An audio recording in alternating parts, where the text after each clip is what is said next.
Okay. So for the second panel of the day, I think we wanted to provide an industry perspective with a view from DFT here in the UK. As you can see, Ewa is with us, and she's not from DFT. Unfortunately, Sophia Stady from DFT, she could not come today. She had a last-minute emergency. And Evra, thank you very much for offering to step up and kind of take the DFT role. So you will be playing DFT today and not CAA. As you can see, it's a busy panel because there seems to be a lot of new opportunities. There seems to be a lot of successes that people want to share, challenges ahead that we want to also hear from. And so I'm very excited about this panel, and so we don't want to waste too much time. We'll be talking, and I would like to ask everybody to introduce themselves. Please, Carlos, you can start. Hello, this is Carlos Hernandez, Chief Commercial Officer of Telespazio Ibérica. It's a pleasure to be here. In Telespazio Ibérica, mainly we are dealing with US space, with service provision, with navigation and communications, and also with advanced services. No? Our aim as part of our strategy plan is to become the first US space service provider, private US space service provider in Spain.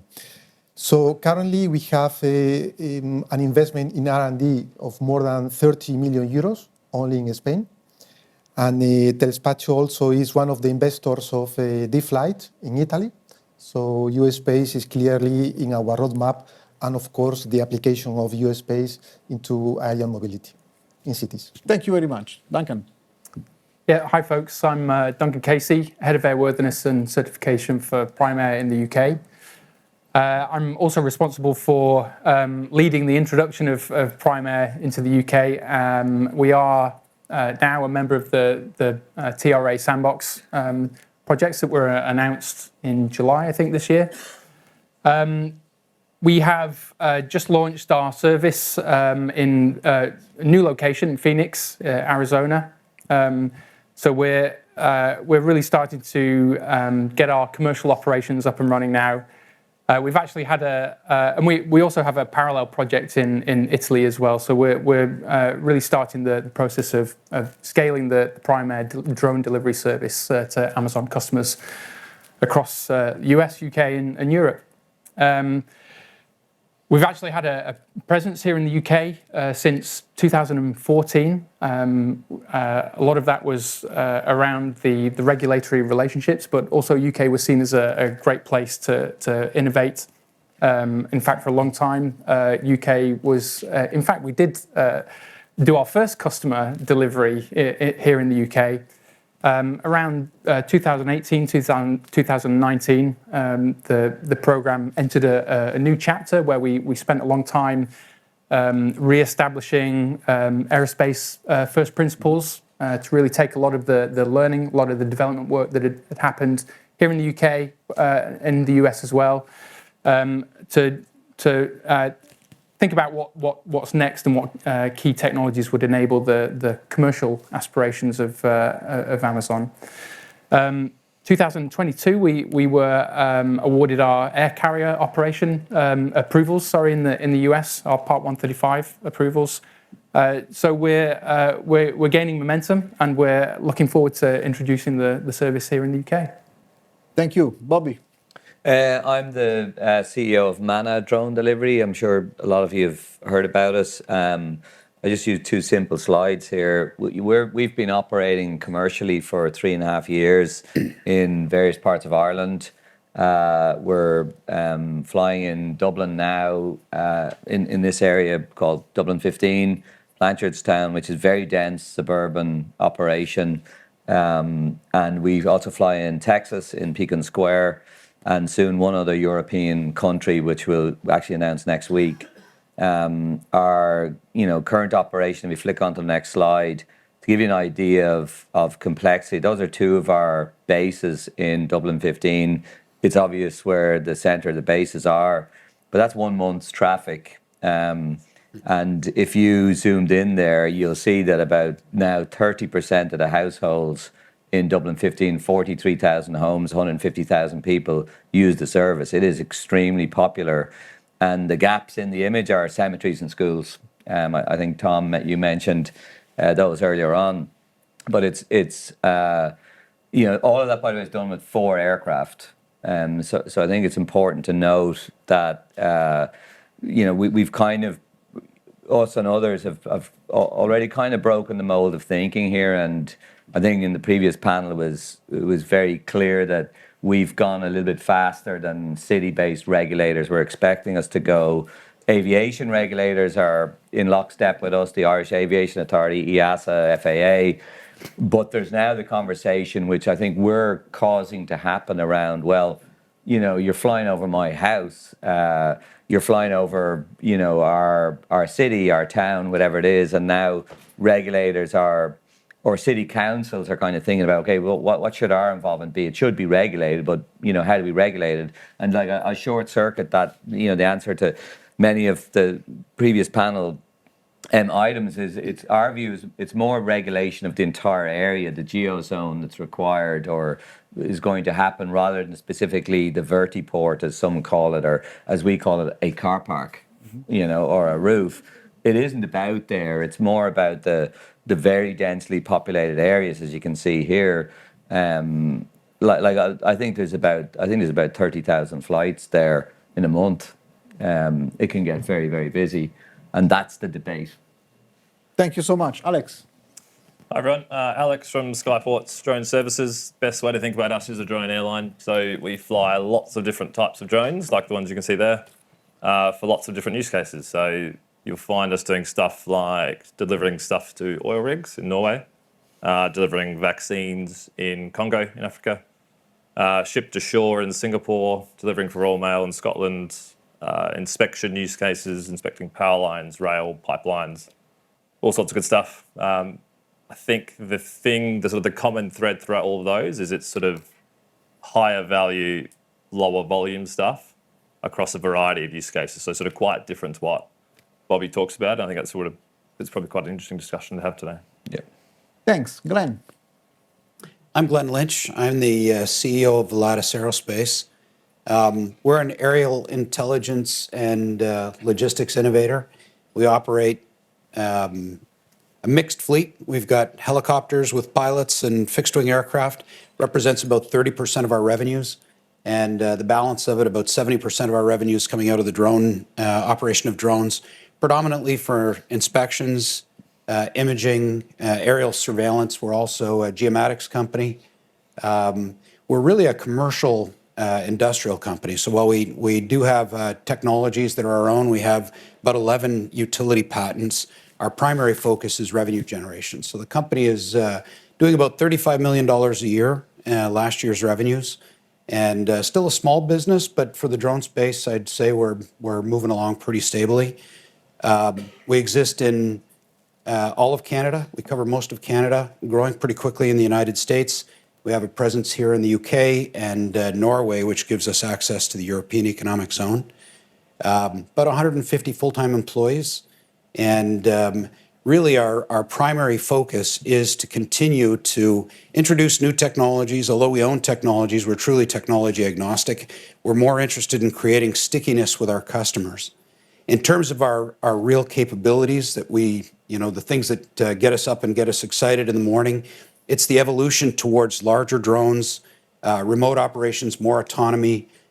We have a very sophisticated remote operations center located in Toronto that operates regular scheduled flights in and out of Edmonton International Airport, which is probably around about 3,000 kilometers away, just to give you an idea.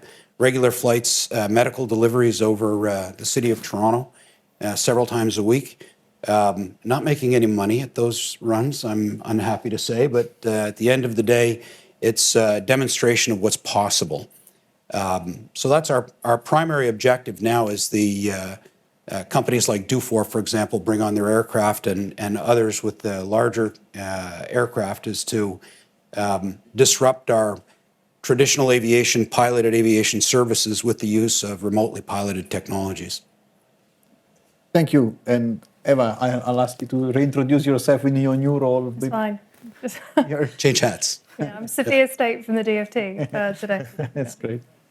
Thank you very much. All right. So in this panel, trends and opportunities. But we heard from Glen. Like I know all of you. You know, you are about revenue generation, profitability, scaling. This is where what we're talking about right now, right? And so the first question to the industry side of the panel is really like, what are the specific factors that you actually think are necessary to generate revenue, then profit, and eventually scale, you know, in your specific operations? We have been talking about this for the past few years. You know, in the past, we were talking about consolidation. Consolidation. It was always we need to consolidate. It was one of the things, and we saw that actually happening this year quite a lot. So what is that you need next? What's coming next? And I mean, we can start from the end. Maybe Glen, you were mentioning we were the first talking about revenue generation.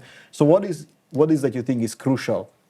So I would say operational efficiencies, continuing to build operational efficiencies, and for the most part, those are generated just through, you know, tight budgeting controls, actually, you know, tight financial controls, but also through strategic partnerships. Recently, we announced a partnership with Kongsberg, who's in the room here as well. Thomas is over there. And that's really to take our remote operations center and increase its capability, allow us to start removing visual observers from the field, and really move more towards the autonomous beyond visual line of sight on a safety level. Our operation runs right now at a SAIL level 4 routinely, and we're working towards moving to SAIL 5 at this point in time. And these partnerships, you know, the regulatory burden tends to slow us down a little bit. We understand why it's there, and I think the regulators are generally doing a pretty good job moving along or trying to keep up. They're, you know, it's a tough job with the pace the industry is moving.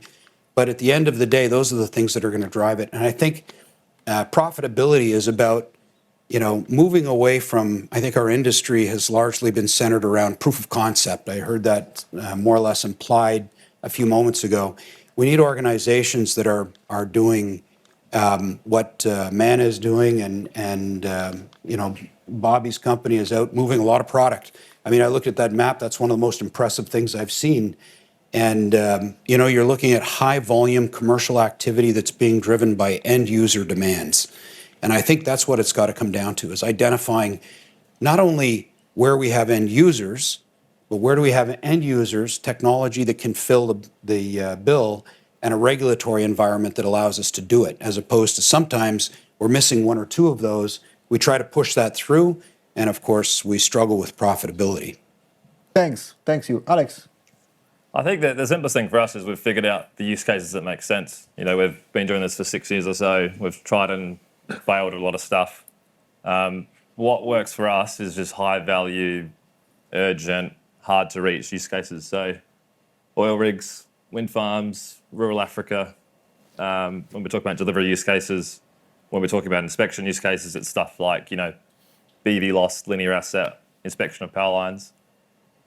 Stuff where we can charge a much higher fee per flight, or sort of on a subscription basis per month. That's the main thing. And then I think obviously there's the operational and execution and technical piece. We also have a couple of remote ops centers around the world. They're great. You can reduce staff costs that way. So, you know, a few weeks ago we had one pilot who throughout the day flew 3 different drone operations around the UK. So that's essentially my labour cost is cut into a third. So I think it's sort of those two things, you know, finding the use cases that work, getting the execution right. That's your recipe for success, really. Bobby, is this your use case works? Is it? Yeah, I mean, I love I love the high value, you know, kind of less volume use cases, because they're more, I think they're easier to progress with from a regulatory point of view. As Skyports are an airline, they have all the governance of an airline, you know, all of that. And I suppose we do it in a different way, but, you know, we're building a different type of business where we want to have a commercial relationship with every suburban house on the planet. And that means that we have to give them what they're asking for. And the big surprise is, everyone hates hearing this, but the killer app for drone delivery is coffee. That's 30% of those flights you see there are coffee.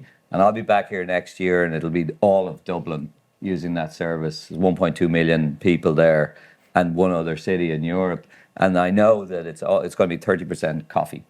And it's for the family, so it's cakes, it's hot chocolates, it's ice cream, it's burgers and fries, all that stuff. So we work backwards, knowing what, okay, look, there's DoorDash, Uber Eats, Delivery Hero, Just Eat, those are the top 4 delivery companies. They do 5.4 billion food deliveries a year, and it's growing at 15%. And 50% of those deliveries are in suburbs. We can do it safer, quieter, greener, cheaper, faster, in a way that customers are absolutely loving. So therefore, our challenge is not a regulatory one. I think that we're SAIL 3, and that's all we need. We have BVLOS, multiple aircraft per operator, operators managing aircraft in different markets. So we have really everything we need in Europe, in the EU, I think, pre-scale. And the hard part's always been unit economics. In other words, getting our cost per delivery, our total cost per delivery, true total cost. So it's maintenance, battery depreciation, motor, props, all sorts of other things, to a number that is less than the revenue. And we're there now. So like, we make money on nearly every flight we do. Not a lot of money, but it's we're not burning money. And I should have said at the start, we're privately funded. So we're a venture capital funded business. We've raised $60 million so far to grow the business, or to do the R&D, the engineering, the regulatory conversations. And what's key to us is, if I had a wish from regulators, it's pretty much we have everything we need, but it's going to evolve, and regulators need to move as fast as we can move. And if they don't do that, and this isn't Europe or America or UK specific, but what happens when regulation moves slowly, small companies, private companies are killed, and big companies thrive. So no offense, Duncan, but Amazon and Google have the pockets to outlast all of us if we can't raise capital to compete with them. And it's a regulator's job to power those small businesses, to enable them in a way that's not onerous, that moves quickly, that lets us build product, fly product, and generate revenue. It seems that they've done it, right? Because you just said, I have SAIL 3, I'm flying everywhere, I'm going to deploy in Dublin. Yeah, they have. So Irish Aviation Authority has been our partner since we started. They've moved at great pace, very well. It's a well-skilled organisation that's given us what we need. But there's still multiple laps to go before we're going to be doing 1 million flights a day, 10 million flights a day. I'm going to come back to that, yes. Yeah. Duncan.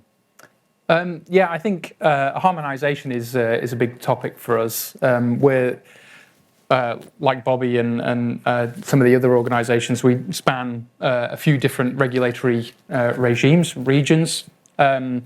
I think things are improving, but for a long time we've had a difference in the conversations that we're having across all of these different domains. That hampers progress a little bit. It slows the pace of innovation a little bit, because if we're having to tailor the system to different regions, then it gets pretty complicated. We've seen huge improvements in the last few years, especially around the adoption of SORA, and we're very optimistic about the UK's path to adopting SORA. But harmonising these languages makes implementing the system in all of these different regions easier and scalable. And then we need to look at the technologies that enable the scaling as well. So specifically things like multiple simultaneous operations, or one-to-many, as it's known, is a big enabler for us. So we really need the sort of harmonised language across all of these different regulatory regimes to come together, close the gaps, and that will really allow us to realise the benefits that these kind of services will bring to customers across the world. Thank you. Carlos? Okay. I would like to speak about two key factors.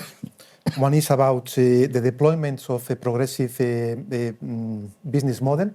So in the same way as Bob explained before, we have always tried to generate revenues since the early beginning. So for example, a D flight in Italy already in 2019 was making more than 2 million euros in revenues, charging for US-based basic services. Also in France, we are providing some advanced services for the agriculture domain, not for urban environment. but since 3 or 4 years ago, it is fully profitable. So, and the second factor, it's about risk management. I think that, Telespazio, we are backed by Leonardo and Thales, two big multinationals in the aerospace domain. So it's not an issue of having money to invest. We don't need to require to a venture capital. But at the end, when you prepare a business plan and you use a discount factor of 10% for the working capital, and you do the cash flow analysis on how you are going to return the investment, even if we are, funds coming from our group, you will see that after 4 or 5 years, profit and revenues will contribute almost nothing. So having appropriate risk management approach, mainly with respect to the regulatory evolution, is crucial for us. No? And I would like to mention that since I've been dealing with US space and drones since in the last almost 10 years, that in 2018, in the EASA high-level conference in drones, there was a general statement done by the Director General of EASA and all major panelists saying that within 1 year, in the next EASA high-level conference in 2019, all regulatory framework and standards were going to be available. And look where we are now. So another point is to draw your attention to the sponsors of the event.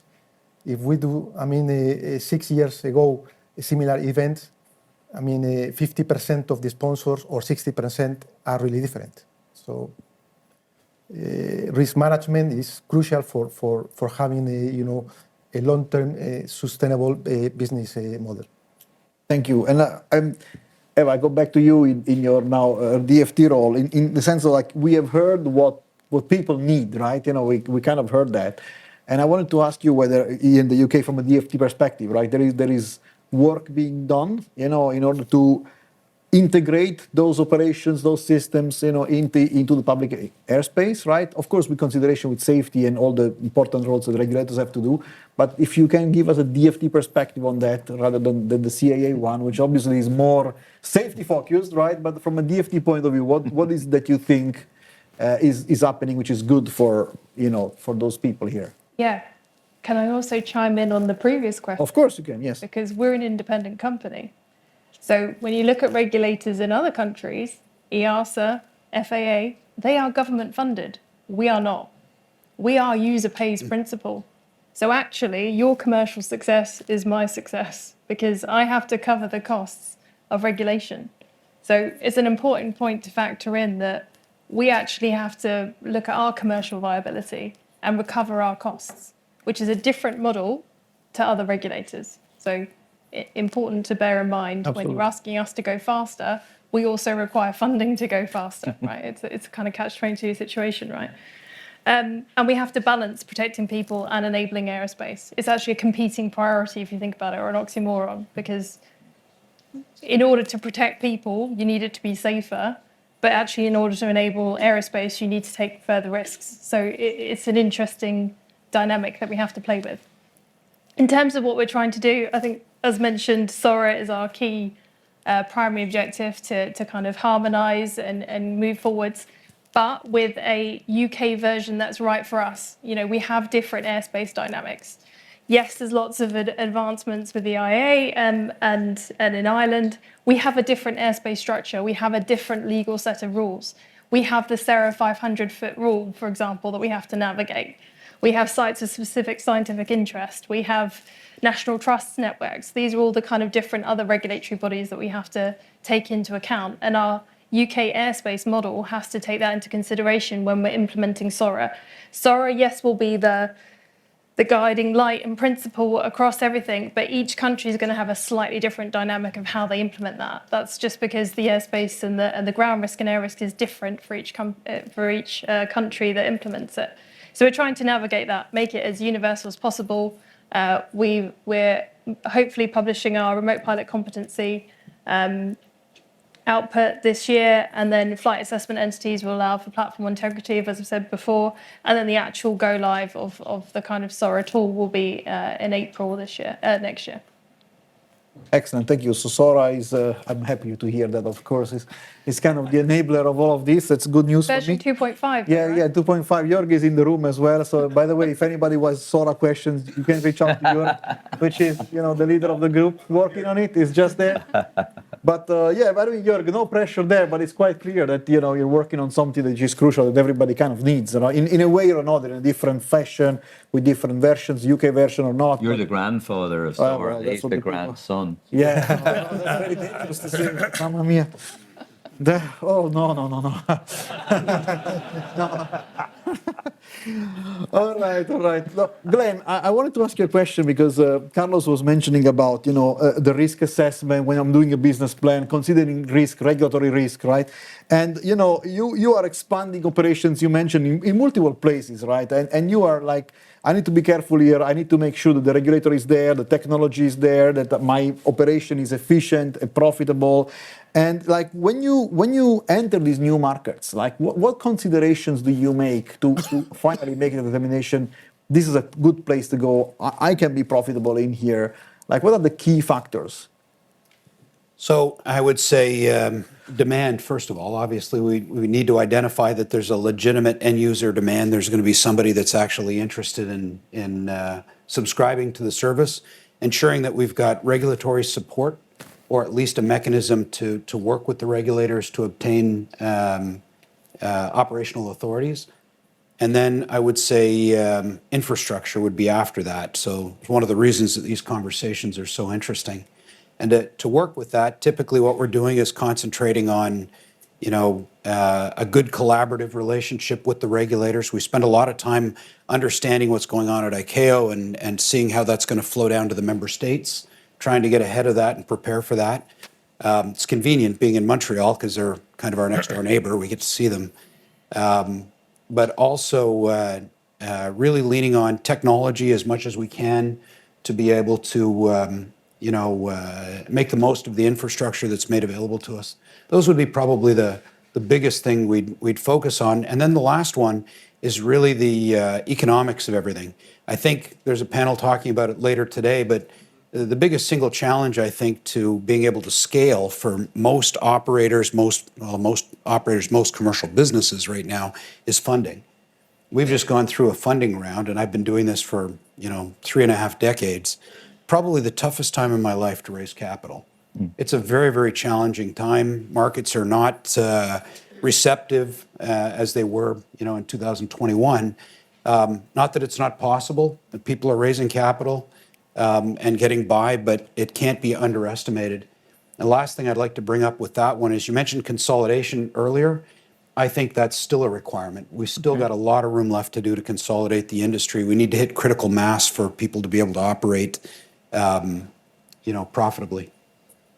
Thanks. And Alex, I have a question for you because you said we operate kind of a low volume and high value. And from some of the conversations we heard before, it seems like those operations are kind of privileged compared to the high volume, of Bobby. Do you feel like that you get it easier, right, because of that, right? Or like, is this something that your company has as an advantage when you deploy yourself into markets, or like, is this something that facilitates, for example, the conversation with the regulators, both national, local, or not really? Yes and no, right? So if you look at the higher value use cases, often they're in more rural environments. So flying to an oil rig, you're flying over water, good for risk. Flying in rural Congo, flying over the jungle, good for risk. But it's still sort of quite tricky to do, right? There's a lot of challenges that we face. And so does it feel easier than sort of what Bobby does every day? Maybe not. I think the BVLOS aspect of what we do is really difficult. So, we can't in the UK today fly BVLOS in unsegregated airspace. There's no framework to do it, right? We're all working on it. There's TMZs, there's TRAs trying everything, but we can't do it. So I can't grow a BVLOS drone delivery business outside of sort of urban areas like what Bobby and Wing does in the UK. I can do that in other countries. I can do that in Singapore, I can do that in Korea, I can do that in parts of Africa, I do that in Norway. But that sort of long-range BVLOS stuff is really, really hard to crack, and something we need to do a lot of work on. Thank you. And Bobby, I think we could switch now to the slide, and thanks for those who are asking the question. So the people are saying, you're flying today VLOS, and They're wrong. Exactly. I want to ask. We're BVLOS, and we've no observers. We have one pilot we only fly 4 aircraft in Dublin 15, so it's one pilot, remote pilot in our office, and we would envisage going to about 20 aircraft to one. I mean, Wing recently announced that they're doing 100 to one, but you're already making money at 4 to 1, and so no, we've been BVLOS for quite some time now. Yeah. Thank you. Let's go to the next one. It's for you, so it's pretty convenient. Yeah. So you fly BVLOS, I guess, as well. Like, do you have detect and avoid on board? What kind of systems, what kind of technology do you have on board to allow your operations? Yeah, so I think it was clear that the detect and avoid capability was going to be one of the key enablers for scaling our service early on. So, in fact, our detect and avoid capability is probably one of the areas that has been most heavily focused on. Because I think a message that's clear from a lot of comparable services is that the drone is just one component. It's more about the infrastructure, the end-to-end chain, and the technologies. And for us, the detect and avoid capability was one of those key enablers. So I think that's been a common thread throughout all of Prime Air's history, going back to 2013 from the beginning. Fast forward to today, we take and again, much like other operators in the domain, we take a multi-layered approach. So we have 2 strategic deconfliction layers, if you like, where we characterize the airspace that we intend to fly in. In some instances, we take the support of a local friendly ANSP, and that dictates when and where we can launch the service.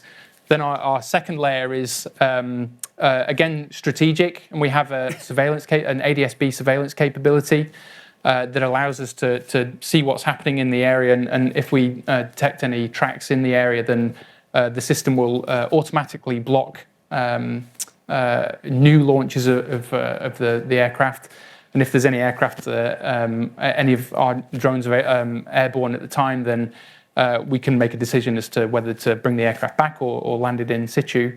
And then the third layer is an onboard optical-based detect and avoid capability that we've been developing for many years and has been trained with hundreds of thousands of hours worth of real-world data that's able to detect airborne obstacles, ground-based obstacles, and then when we get to the delivery locations, is also able to detect humans, animals, and objects, and we can make operational decisions based on that. So it's all of these layers combined gets us to the target levels of safety that we think go beyond equivalent operations in manned aviation. Thank you. And I wanted to ask, since we moved a little bit on technology, I wanted to ask you, Carlos, in regards to, Telespazio, we all know as having kind of a significant, I would say, background in space and space-based services.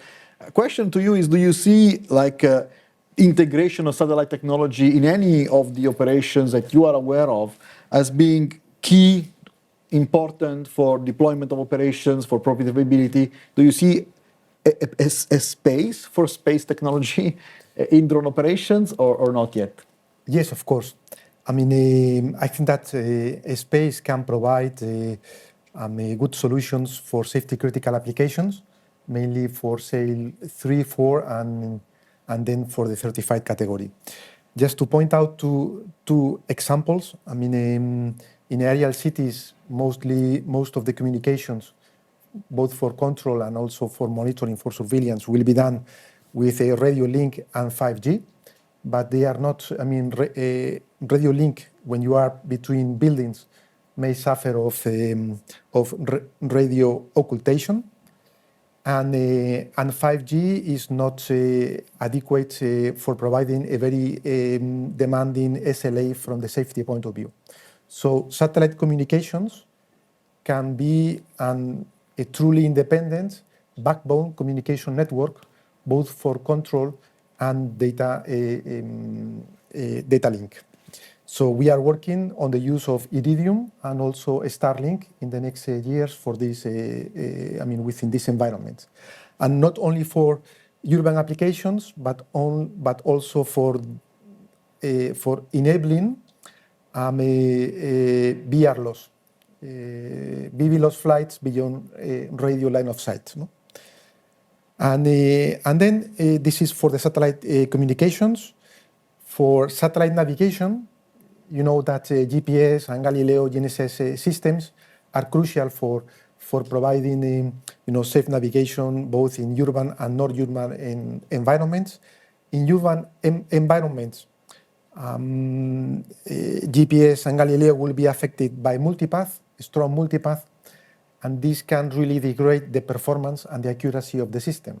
So when you try to deliver, a package, and you need to be as close as 5 meters to a certain position, you need to trust if the 5 meters that you see in your screen in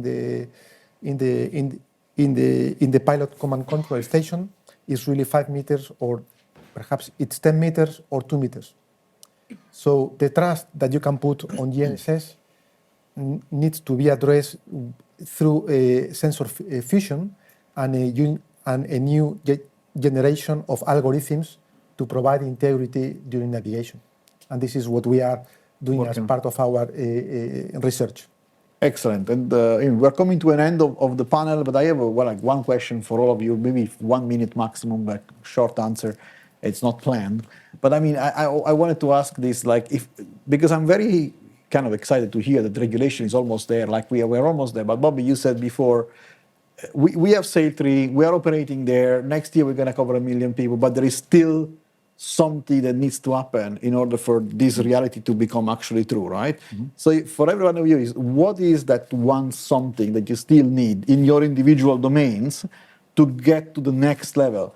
Because last year it was actually regulation. I remember asking this question, and it was actually regulation. Yeah. So something has changed, which means progress. So what is the next one? Let's start from you, and then we can... With me first? Yeah, please. Well, in the UK, it is regulation still. Sorry, but it is. And we're excited about the UK market, et cetera, but we can't fly.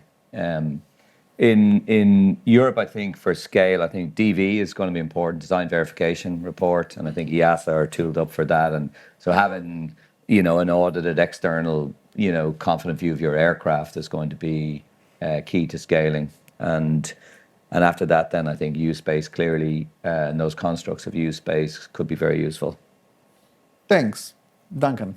Yeah, so taking that cross-region perspective, we're doing it in the US. We just launched our Phoenix operation, real live commercial operations. We will be hot on the heels of that is Italy, and we expect to be doing real live commercial operations in Italy early next year. I think for the UK, I think we need to get past the sandbox initiatives. We need the path that takes us beyond the data gathering exercises that I think the sandboxes are there to achieve. We recognise the huge amount of work that's gone into publishing a lot of these, the DAA policy concept, the ARIS models, and UK SORA, and all the supporting guidance material that's come out. But we really need that to come together now to be able to define what those steps are that take us out of the sandbox and into those commercial operations. Thank you. Alex? Yeah, boring answer, sorry. But BVLOS regulatory frameworks, it's as simple as that. You give us that and we can get the customers, we can show the drones are safe, we can do the other stuff. It's as simple as that. That's my request, really. A bad framework's better than no framework, so my request. You can start a shopping list like you see a shopping list. I've got one. Yeah, you are not taking notes. I mean, now you are DFT, Okay, so with it's my own actually list. quite good. Yeah. Carlos, and then Glenn, and then you Eva can finish. But Carlos. So I think, in my opinion, my colleagues have already said almost everything. I would emphasize the deployment of U-Space because either we have effective and fully qualified detect and avoid systems, or we need U-Space. I mean, in order, because with the segregation of the airspace, we cannot make business. Yep, so go past segregation for sure. And Glenn? I would say two things: detect and avoid technology, most certainly, and not just technology that's capable of doing the job, but that can be integrated into the systems and not knock the unit economics out of whack. So that would be one. The second one, as we're moving into larger drones, I think the continued evolution of AI in a lot of the actual operation of the drones, not just, so two parts of that. On the data side, we're starting to move massive amounts of data. We need to be able to improve the efficiency and the output that's happening there. But the second one is actually helping a lot of the larger drones with their, decision-making process in unusual situations. And I think that's coming. I think it's moving pretty quickly, but those are key things for us to move into the next chapter. Thank you.